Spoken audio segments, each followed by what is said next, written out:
ನಮಸ್ಕಾರ ಸ್ನೇಹಿತರೆ, welcome to Vitrus used car showroom. ಇವತ್ತು ನಿಮ್ ಮುಂದೆ ಇದೆ ಎರಡು ಫೋರ್ಡ್ ಫಿಗೋ ವೆಹಿಕಲ್. 2017 ಮಾಡೆಲ್. ಇದು ಸಿಂಗಲ್ ಓನರ್, ಅಂದ್ರೆ complete individual second owner transfer ಆಗಿದೆ. Diesel vehicle, complete top end, ಎರಡೂ top end vehicle with air bag, ABS, alloy wheel ಎಲ್ಲಾನು ಬರುತ್ತೆ. ನೋಡಿ, ಇದು 2015 ಮಾಡಲು, ಸಿಂಗಲ್ ಓನರ್, ಜಸ್ಟ್ 71,000 ಕಿಲೋಮೀಟರ್ ಓಡಿದೆ. ಬನ್ನಿ ಈ ವೆಹಿಕಲ್ ತೋರಿಸ್ಕೊಡ್ತೀನಿ. ಡೀಸೆಲ್ ವೆಹಿಕಲ್ ಇದು, ಜಸ್ಟ್ 91,000 ಕಿಲೋಮೀಟರ್ ಓಡಿದೆ. Second owner, complete individual transfer ಆಗಿರುವಂತದ್ದು. ABS, ಡುಯಲ್ ಏರ್ ಬ್ಯಾಗ್ ಬರುತ್ತೆ, ಆಟೋ ಕ್ಲೈಮೇಟ್ ಕಂಟ್ರೋಲ್, AC ಇದೆ, ವೆಲ್ ಮೇಂಟೈನ್ಡ್ ಅಂತ ಹೇಳಿ ಹೇಳ್ಬೋದು. ಕ್ಯಾರಿ ಮಾಡೋದಕ್ಕಾಗ್ಲಿ ಇಲ್ಲ ಟ್ರಿಪ್ ಹೋಗೋದಕ್ಕೂ ತುಂಬಾನೇ ಚೆನ್ನಾಗಿರುತ್ತೆ. ಬನ್ನಿ ಈಗ ಈ 2015 ಮಾಡಲ್ ವೆಹಿಕಲ್ ಯಾವ ತರ ಇದೆ ಅಂತ ಹೇಳಿ ನೋಡೋಣ. ಅಗೇನ್ ಟಾಪ್ ಎಂಡ್ ಮಾಡೆಲ್ ಇದು, 71,000 ಕಿಲೋಮೀಟರ್ ಓಡಿದೆ. ಡುಯಲ್ ಏರ್ ಬ್ಯಾಗ್ ಬರುತ್ತೆ, ಆಟೋಮೆಟಿಕ್ ಕ್ಲೈಮೇಟ್ ಕಂಟ್ರೋಲ್, AC ಬರುತ್ತೆ.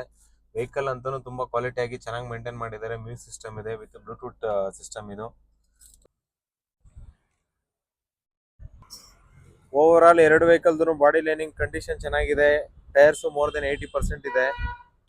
ಯಾವುದೇ ತರ ಮೇಜರ್ ಸ್ಕ್ರಾಚ್ ಡೆಂಟ್ಸ್ ಆ ತರದೇನಿಲ್ಲ. ಗಾಡಿ ಬಾಡಿ ಲೈನಿಂಗ್ ಕಂಡೀಷನ್ ಅನ್ನು ತುಂಬಾನೇ ಚೆನ್ನಾಗಿ ಮೇಂಟೈನ್ ಮಾಡಿದ್ದಾರೆ. ವೆಲ್ ಮೇಂಟೈನ್ಡ್ ವೆಹಿಕಲ್ ಅಂತಾನೆ ಹೇಳ್ಬೋದು. Vehicle ready to hit the road. Vehicle running condition ತುಂಬಾನೇ ಚೆನ್ನಾಗಿದೆ. ಈ ನಮ್ಮ ಪೇಜ್ ನ ಫಾಲೋ ಮಾಡ್ತೀರಿ ಮೋರ್ ಅಪ್ಡೇಟ್ಸ್ಗೋಸ್ಕರ. ಸ್ಕ್ರೀನ್ ಮೇಲೆ ಕಾಣ್ತಾರಂತ ನಂಬರ್ಗೆ ಕಾಂಟ್ಯಾಕ್ಟ್ ಮಾಡಿ for more details. Thank you, thanks for watching.